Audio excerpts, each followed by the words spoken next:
tous. Bonjour. Et oui, qui dit confinement ne dit pas vous ne verrez plus nos têtes, ça n'est pas le cas, je suis désolé.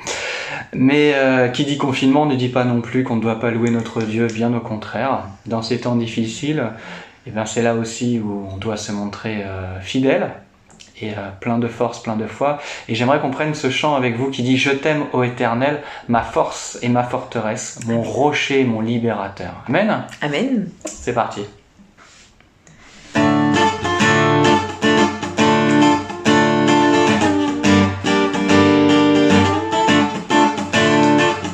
Je t'aime, ô Éternel, ma force et ma forteresse.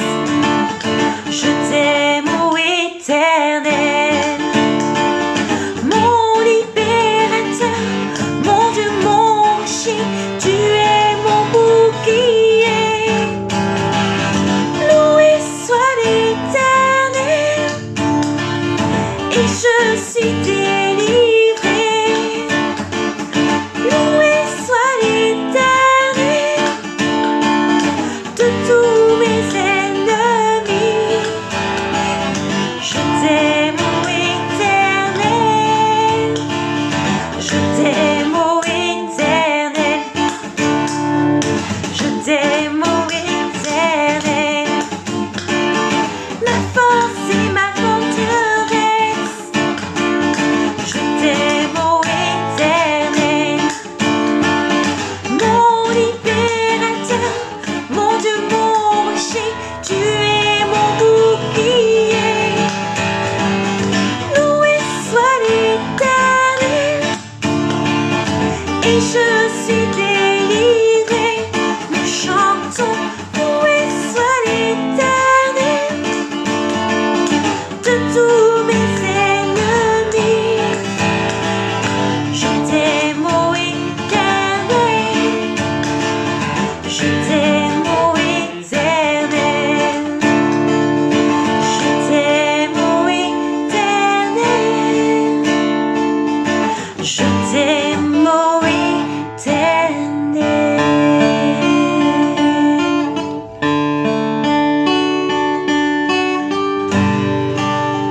On ne doit pas aussi oublier qui est notre Dieu, lui qui est incomparable, inébranlable. Amen.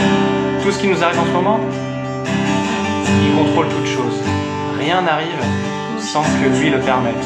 C'est Amen. pourquoi nous gardons nos yeux fixés sur lui.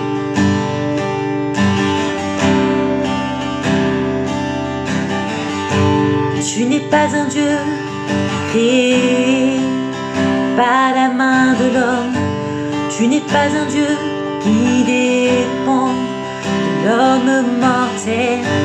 Tu n'as pas besoin de nos dons ni de nos offrandes. C'est ton plan, oui c'est ta volonté. Tu n'es pas un Dieu créé par la main de l'homme. Tu n'es pas un Dieu qui dépend de l'homme mortel. Tu n'as pas besoin de nos dons ni de nos offrandes. C'est ton plan et c'est ta volonté. Car toi seul est Dieu, bien avant tous les temps. Tu es assis sur le trône. Oui, toi seul est Dieu. Dans les bons ou dans les mauvais temps, assis sur le trône. Oui, toi seul est Dieu. Tu es le seul Dieu, ton pouvoir ne peut se contenir. Tu es le seul Dieu, ta louange ne va jamais finir. Tu es le seul Dieu, toi seul est digne de nos offrandes. Oui, tu es Dieu et c'est ta volonté. Car toi seul est Dieu, bien avant tous les temps, assis sur le trône. Oui, toi seul est Dieu. Dans les bons ou dans les mauvais temps,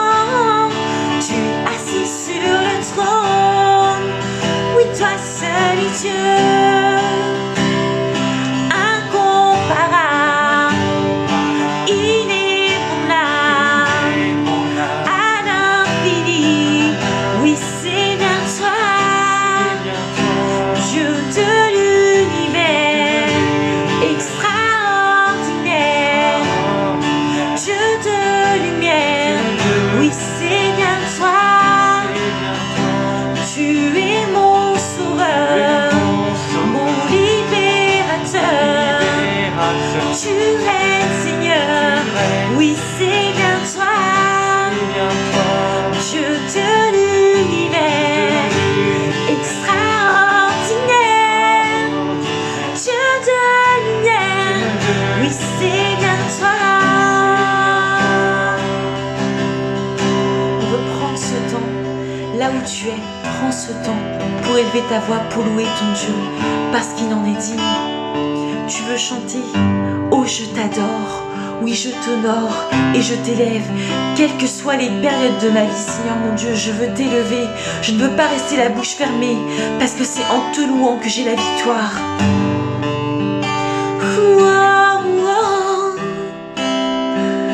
Oh je t'adore et je t'honore, oui je t'élève, tu es mon Dieu.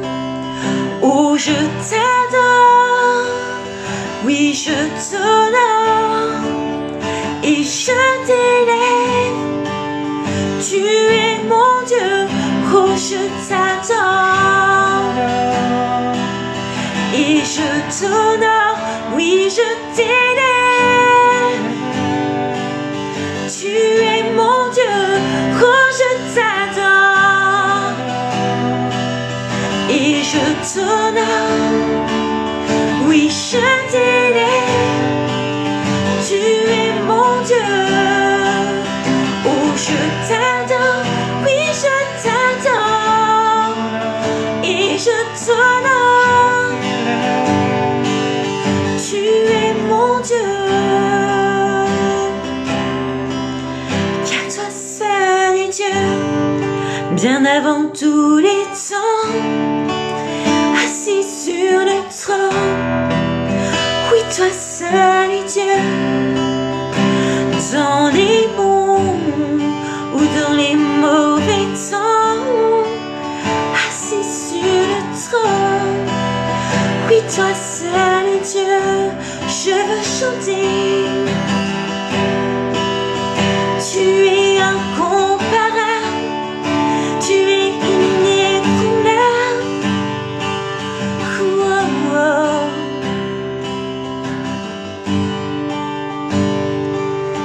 Oh, oh. À l'infini, tu es le seul qui règne, Seigneur. Dieu de l'univers, Dieu extraordinaire,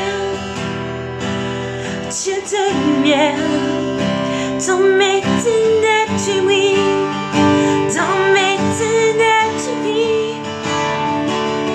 Oh, oh, oh. Oui, c'est bien toi.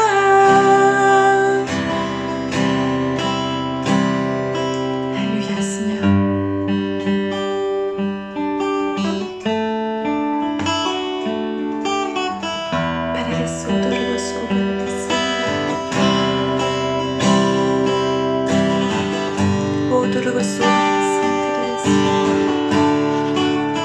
Tu es digne d'être loué, Seigneur, tu es digne d'être magnifié.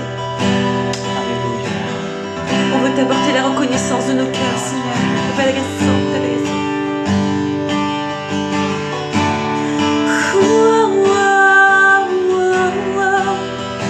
Oh, je t'adore. Chante avec nous. Oh, je t'adore et je t'honore. Oui, je t'élève. Tu es mon Dieu. Oh, je t'adore et je t'honore. Oui, je t'élève. Tu es mon Dieu.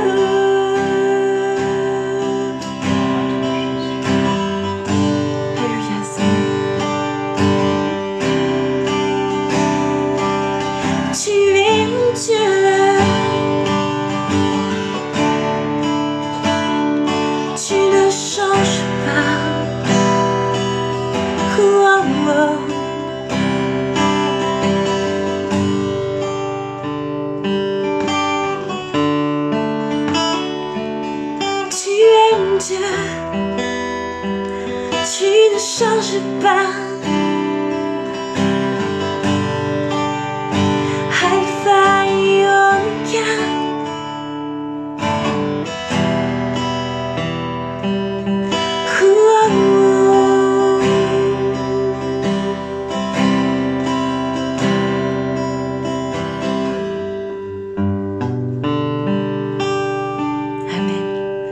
Merci d'avoir été avec nous, merci d'avoir chanté avec nous et merci encore pour ces moments, merci à notre Dieu encore pour ces moments parce qu'il nous permet de les savoir, il nous permet de pouvoir nous recentrer sur lui, sur notre essentiel et c'est vers lui que nous voulons fixer nos regards.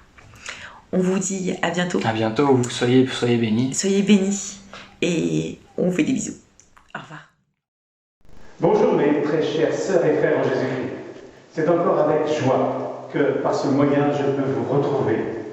J'espère que cette semaine a été bonne pour vous et que vous avez pu voir la grâce de Dieu se manifester en vous. Ce matin, je vous invite à une nouvelle lecture dans le deuxième livre des Rois, au chapitre 4 et au verset 1er. Nous lisons. Une femme d'entre les femmes des fils de prophètes cria à Élisée en disant: ton serviteur, mon mari, est mort, et tu sais que ton serviteur craignait l'Éternel. Or, le créancier est venu pour prendre mes enfants et en faire ses esclaves. Élisée lui dit: que puis-je faire pour toi? Dis-moi, qu'as-tu à la maison? Elle répondit: ta servante n'a rien du tout à la maison qu'un vase d'huile.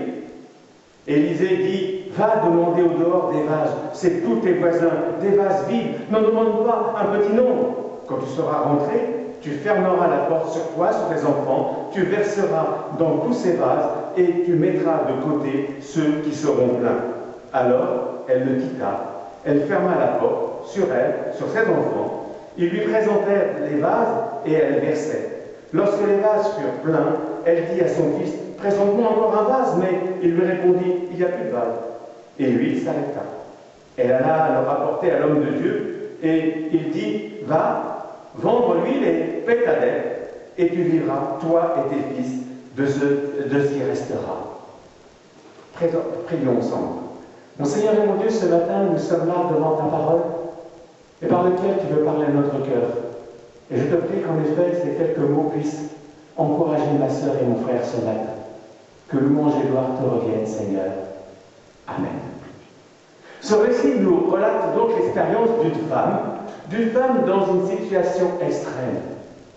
Et dans cette situation où elle se trouvait, cette femme, en venant à Dieu, en se confiant à lui, va trouver en Dieu et par lui la délivrance et la joie.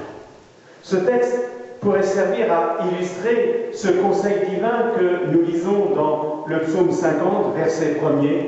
Invoque-moi au jour de la détresse. Je te délivrerai et tu me glorifieras.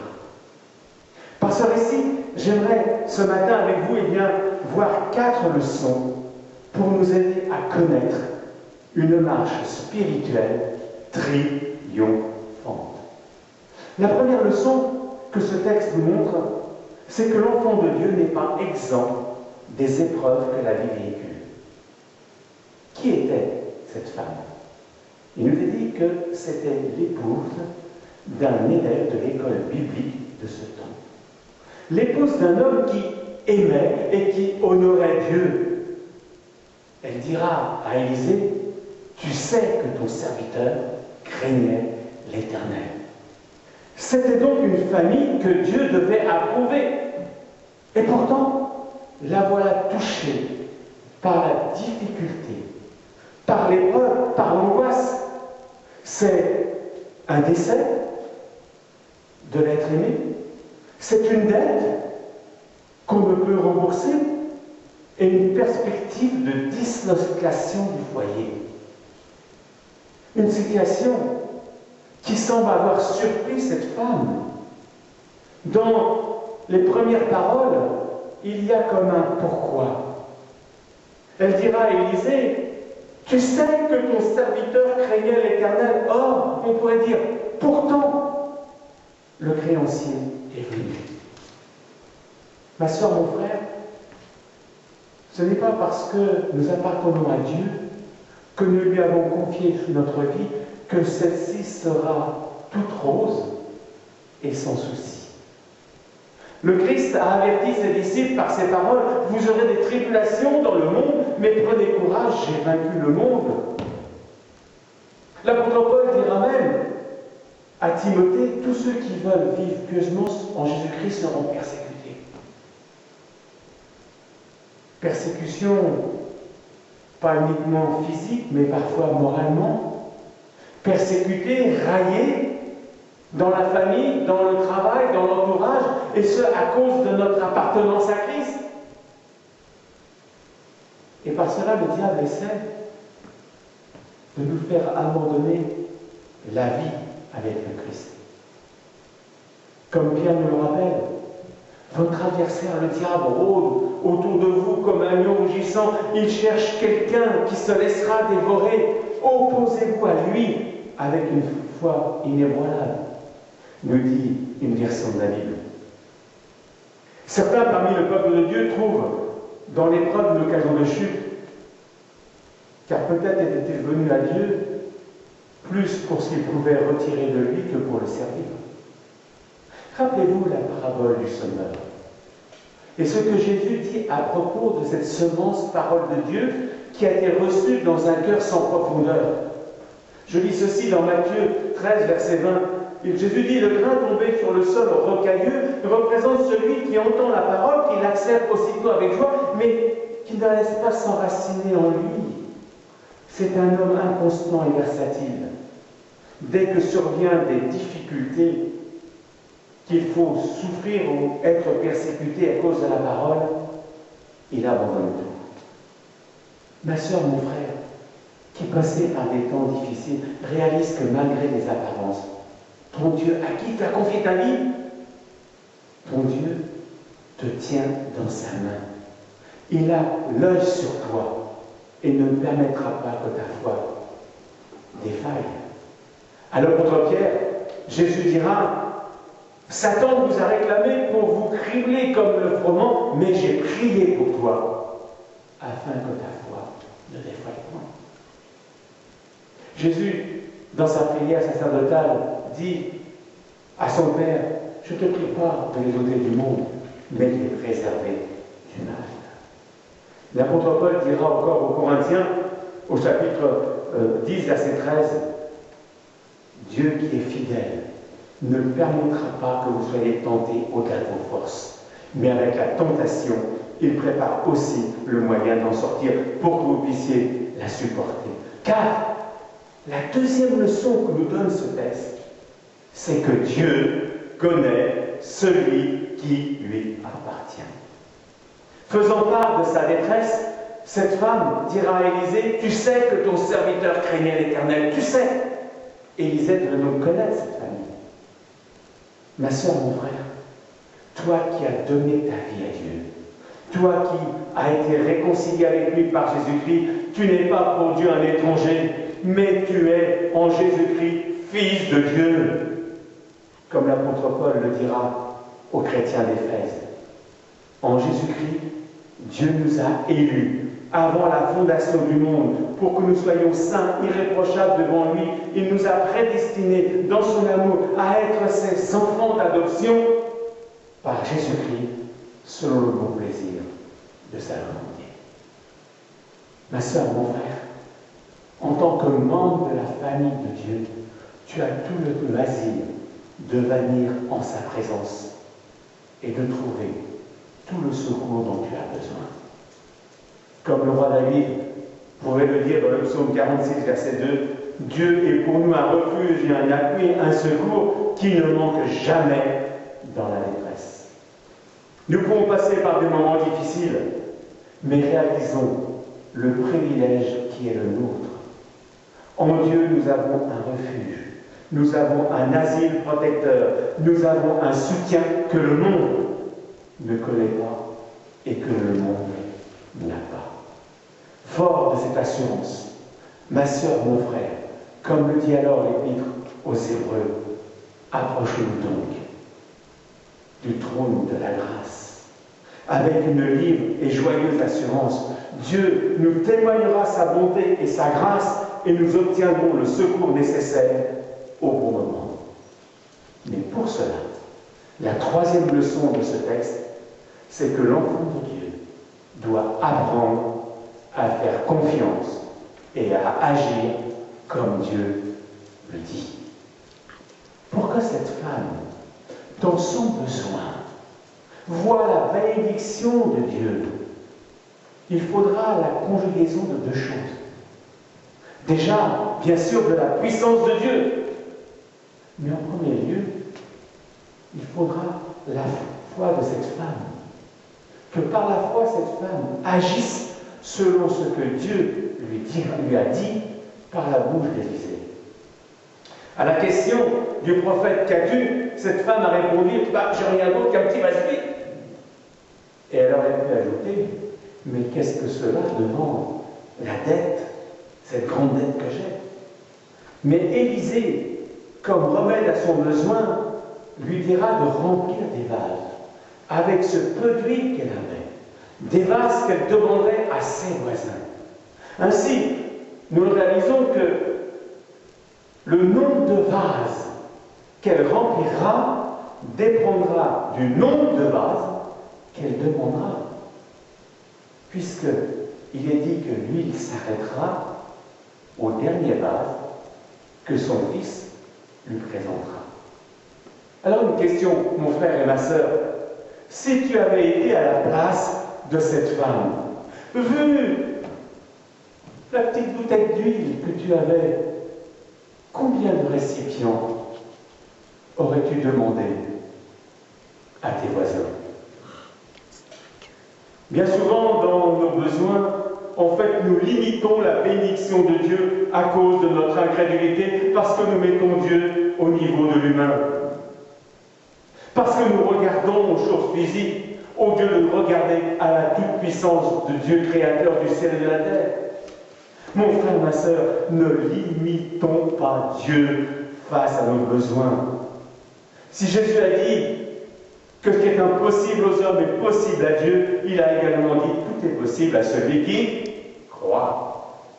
Alors, fortifions notre foi en connaissant notre Dieu plus profondément, et ce, en plongeant nos regards dans sa parole, en voyant les merveilleuses interventions de Dieu, les miraculeuses interventions de Dieu, en lisant et en engrangeant dans notre mémoire les promesses de bénédiction. Car n'oublions pas que ce qu'il est dit, que la foi vient de ce qu'on entend, et ce qu'on entend vient de la parole de Dieu. La quatrième leçon que nous tirons de ce texte, c'est en fait le soin prévoyant de Dieu pour les siens. Si cette femme est venue voir le prophète Élisée, donc voir Dieu en quelque sorte, eh bien c'était parce qu'ayant une dette qu'elle ne pouvait payer, elle se voyait acculée de voir ses enfants lui être retirés pour qu'ils deviennent des esclaves et qu'ainsi travaillant, ils épongent la dette. En venant parler de son besoin à Élisée pour demander à Dieu son intervention, je suppose que dans la tête de cette maman, elle n'avait certainement qu'en penser de voir en fait sa dette épongée pour que ses enfants ne lui soient pas enlevés. Mais Dieu, dans sa sagesse, lui voit plus loin et connaissant nos besoins. Ainsi, quand cette maman viendra dire qu'elle avait rempli tous les vases qu'elle avait pu récolter, Élisée va lui dire « Va, vends cette huile et rembourse ta dette. » Ouf. Mais il ajoute « Ce qui te restera d'argent vous permettra ensuite de vivre, toi et tes enfants. » La dette sera remboursée, formidable.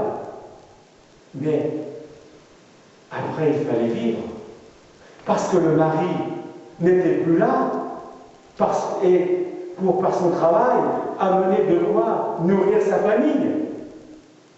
Et cette maman sur le moment. Quand elle est venue à Élysée, elle n'avait pas songé à tout cela. Elle n'avait pensé au sort de ses enfants.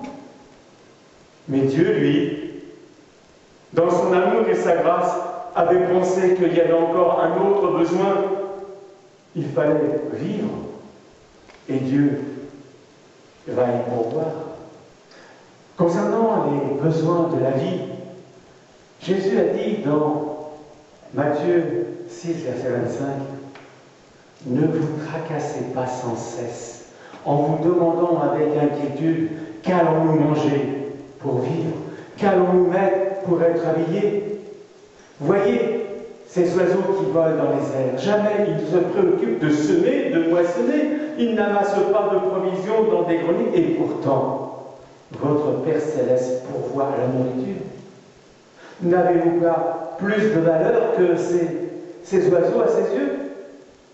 Bannissez donc toute inquiétude et ne dites pas que mangerons-nous ou que boirons-nous, avec quoi nous habillerons-nous. Ce sont les gens de ce monde qui sont sans cesse à de tels soucis.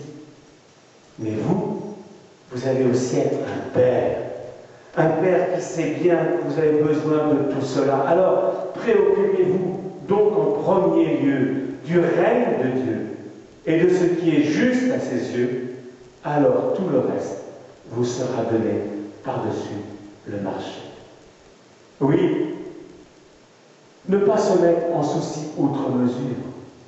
Comme le disait encore le roi David dans son déniement, « Je suis pauvre, indigent, mais le Seigneur pense à moi. » Mon frère, ma soeur, tu réalises que le Seigneur, en cet instant, pense à toi, pense à ton besoin, et qu'il a déjà le moyen pour répondre à ce besoin.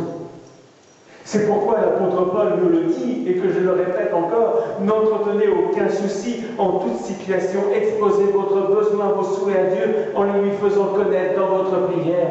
Intercédez avec confiance et sérieux, exposez votre requête avec précision, sans oublier d'exprimer aussi votre reconnaissance. Et mon Dieu, ton Dieu, subviendra pleinement à tous vos besoins selon sa richesse glorieuse, manifestée en Jésus-Christ. Oui, dans nos besoins, mon frère, ma sœur, mais rappelons-nous encore cette autre parole de l'apôtre Paul que nous trouvons dans la lettre aux Éphésiens au chapitre 3, verset 20, que notre Dieu peut réaliser infiniment, au-delà de ce que nos prières peuvent demander, ou que même que notre imagination peut espérer, parce qu'il est le Dieu de la grâce et du miracle. Ainsi, expérimentant pleinement l'intervention divine dans notre vie, nous serons à même d'encourager notre entourage à ne pas désespérer, mais à placer en Dieu toute leur confiance. C'est ce que l'apôtre Paul dira encore aux Corinthiens. Béni soit Dieu, le Père de notre Seigneur Jésus-Christ. Il est vraiment un Père plein de compassion, un Dieu qui sait contrôler toutes les situations les plus diverses. Il nous aide et nous encourage dans toutes nos difficultés, nos afflictions, afin que nous soyons nous-mêmes capables de consoler et d'affermir à notre tour ceux qui sont dans la peine, en partageant avec eux la consolation que Dieu nous a accordée.